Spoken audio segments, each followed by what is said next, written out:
Hola, ¿qué tal chicos? Buen día. Bienvenidos a un nuevo curso. En esta ocasión, pues yo les daré la materia de microbiología y parasitología. Vamos a empezar con una breve introducción, hablando de algunos conceptos básicos y un poco sobre la historia de tanto de la microbiología como de la parasitología. Primero, ¿qué es la microbiología? Bueno, pues es la ciencia que trata de los seres vivos muy pequeños, concretamente de aquellos que tengan un tamaño debajo del poder del ojo humano. ¿Qué quiere decir? Todos los microorganismos que no son visibles de manera normal. Aquellos microorganismos que requerimos la ayuda de algún lente especial para observarlos, como es por ejemplo el microscopio.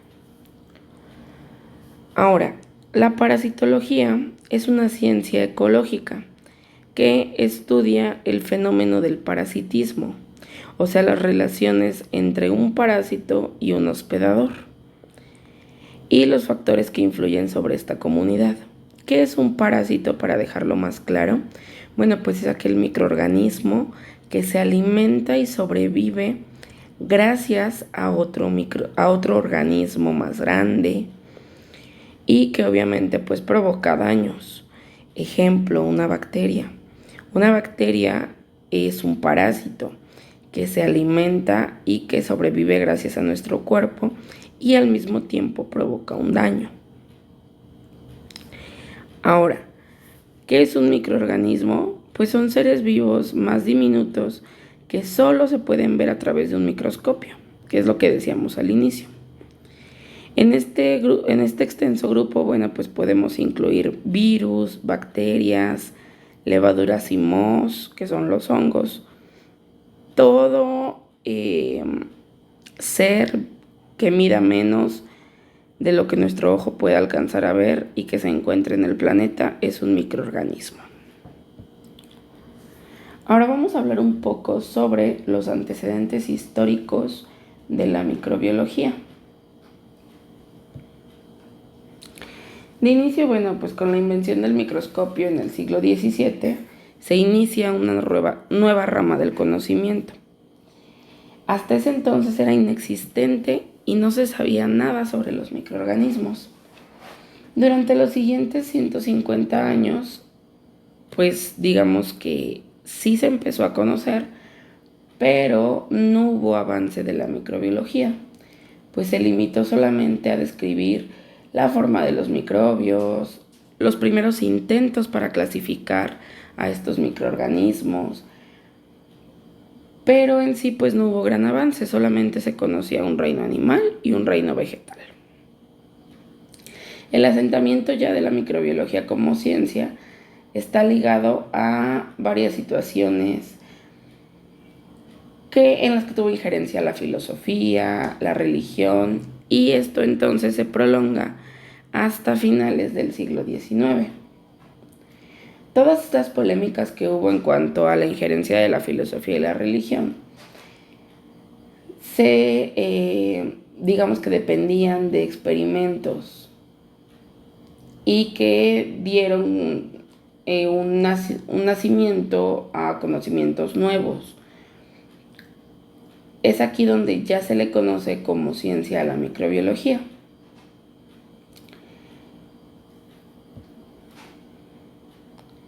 Y aquí tenemos algunos avances que hubo desde Leeuwenhoek, que se le considera que tuvo un científico que tuvo un aporte muy muy grande, que fue el que descubrió a los microorganismos que pudo observar a través de un microscopio muy primitivo.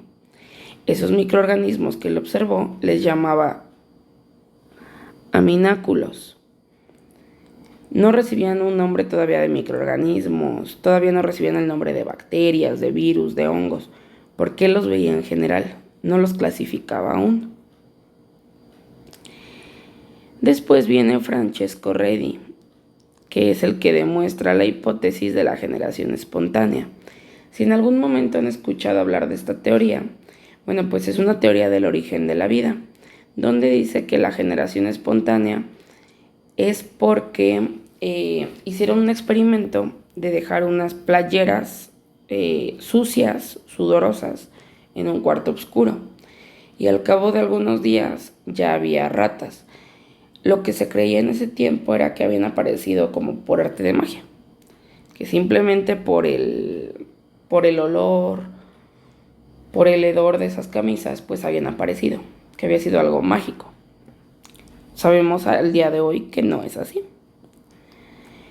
Luego sigue Robert Hooke, otro científico súper importante, porque él fue el que descubrió la célula, la visualizó a través de una porción de un corcho y es entonces quien le da el nombre de célula. Luego sigue Zacharias Jensen, que es quien inventó el microscopio compuesto.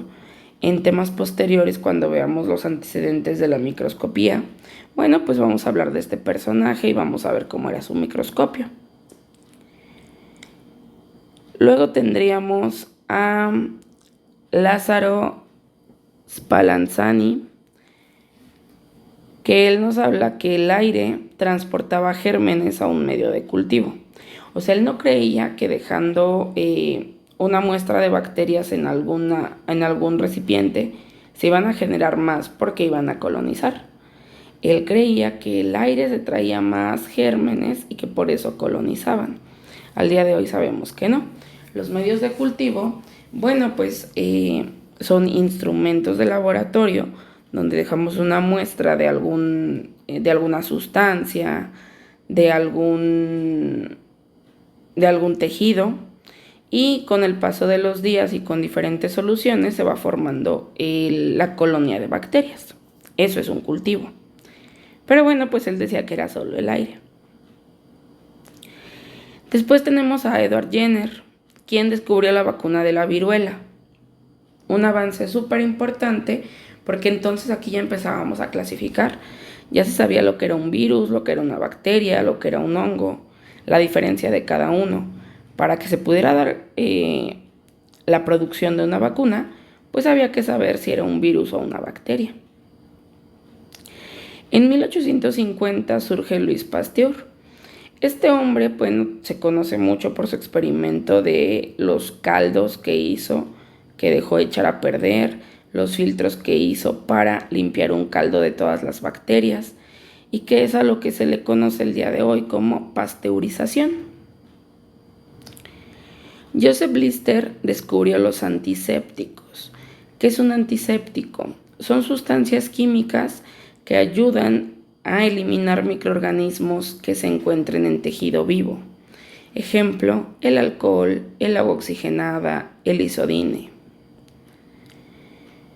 Robert Koch aisló a los microorganismos, los fue separando y de esta manera descubrió una bacteria que se llama bacilo de la TBC o de la tuberculosis. Además de esto, bueno, pues a él se le considera padre de la microbiología por su aporte en cuanto a los microorganismos. Pero sí su avance más importante pues fue descubrir el bacilo de la tuberculosis. John Tyndall confirmó la teoría de la biogénesis. Otra vez volvemos a hablar de teorías del origen de la vida. En este caso, la teoría nos habla de que la vida se originó a través de reacciones químicas, donde se fue transformando la materia inorgánica en materia orgánica, o sea, lo inerte se transformó en materia viva. Entonces, bueno, pues él fue quien confirma esta situación. Que digo, es una de las teorías pues más aceptadas porque existen muchas. Luego sigue Walter y Hess, que son los que descubren el surgimiento del agar. ¿Qué es el agar?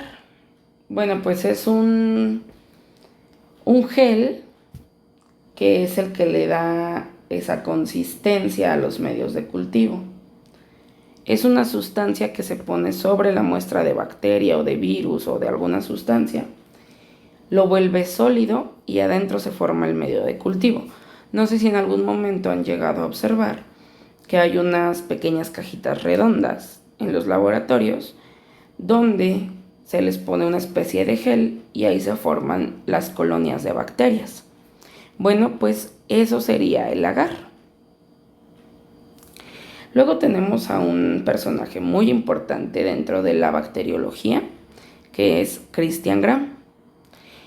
Esta persona desarrolla un método para poder diferenciar unas bacterias de otras. Y gracias a él, el día de hoy tenemos bacterias gram positivas y gram negativas. Según la tinción que se les coloque, si se pintan de violeta son positivas, si no se pintan son negativas. Y de esta manera se logró clasificarlas. Luego está Richard Petri, que es el que inventa la placa de Petri. La placa que les comentaba ahorita, ese circulito de acrílico donde se colocan los cultivos, se llama placa de Petri y sirve para poder desarrollar colonias, ya sea de virus, de bacterias o de hongos. Tenemos otro personaje que es muy conocido, Alexander Fleming, que es el que descubre la penicilina. A partir de cultivo de hongo en el laboratorio, él cultiva un hongo que se llama Penicillinum y se da cuenta que al poner una bacteria dentro de la zona donde está ese hongo, el hongo empieza a atacar a la bacteria. Entonces empieza a hacer sus primeros ensayos, sus primeros experimentos, hasta que surge como tal la penicilina, que el día de hoy, bueno, pues es uno de los antibióticos por excelencia. Watson y Crick descubren la estructura del ADN. Ellos ya reconocen cómo es la cadena de ADN en los diferentes tipos de células. Y por último, tenemos a Stanley Prusiner, que es el que descubre los priones. ¿Qué es un prión? Bueno, pues no es más que una proteína que causa una infección o que es responsable de varias infecciones. Un prión se puede decir que es una proteína que se desprendió de un virus y que esa proteína va a causar enfermedades en las personas. Por ejemplo, no sé si han escuchado de la enfermedad de las vacas locas. Es una enfermedad neurológica que aparece gracias a esta proteína. Él fue quien descubrió los priones. Bien, esto sería entonces una breve reseña de la historia de la microbiología, hablando de los personajes que más aportes tuvieron. Ahora tenemos algunas ramas y ciencias auxiliares. De inicio, pues la parasitología, que ya decíamos que pues es la relación entre el parásito y el hospedador o el huésped donde está y todas las alteraciones que pueda provocar. La virología pues estudia clasificación y evolución, estructura y formas de infectar de los virus, tipos de virus, clasificación porque se clasifican según su forma, composición. En el caso de la micología, bueno, pues es una ciencia que estudia la forma de los hongos, su estructura, su forma de infectar, su transmisión. Tenemos la química, que se encarga de la composición, estructura y propiedades de la materia, tanto de la materia orgánica como de la materia inorgánica. Se encarga de realizar experimentos para reconocer reacciones químicas y la relación que éstas tienen con la energía. En el caso de la geografía, pues es una ciencia que trata de la descripción de la Tierra. O sea, va a estudiar la superficie terrestre, las sociedades que hay dentro de esta, los territorios, los paisajes, los lugares o las regiones. Las matemáticas, pues sabemos que parte de axiomas y del razonamiento lógico para estudiar propiedades y relaciones de entes abstractos, o sea, de números. La historia, pues, es el objeto de estudio del pasado, de la humanidad, las ciencias sociales en sí, pero esto tiene mucho que ver porque podemos reconocer las diferentes epidemias que ha habido en la historia del mundo y así poder ir ir identificando diferentes microorganismos. Ejemplo, la epidemia de la peste negra fue causada por una bacteria que se llama Yersinia pestis. Y eso tiene mucho que ver con microbiología, porque aquí podemos estudiar las características de esa bacteria. En el caso de la física, estudia las propiedades y el comportamiento de la energía y la materia, cómo se relacionan, cómo se desarrollan. Por último, tendríamos a la bacteriología, que es el estudio de las bacterias como tal y las enfermedades que provocan. Si se dan cuenta, aquí en el esquema dividimos unas ramas auxiliares de color blanco y otras de color negro. Las ramas de la microbiología serían la bacteriología, la parasitología, la virología y la micología. Pero las ciencias auxiliares son química, geografía, matemáticas, historia y física. Bien, chicos, pues en este video sería todo.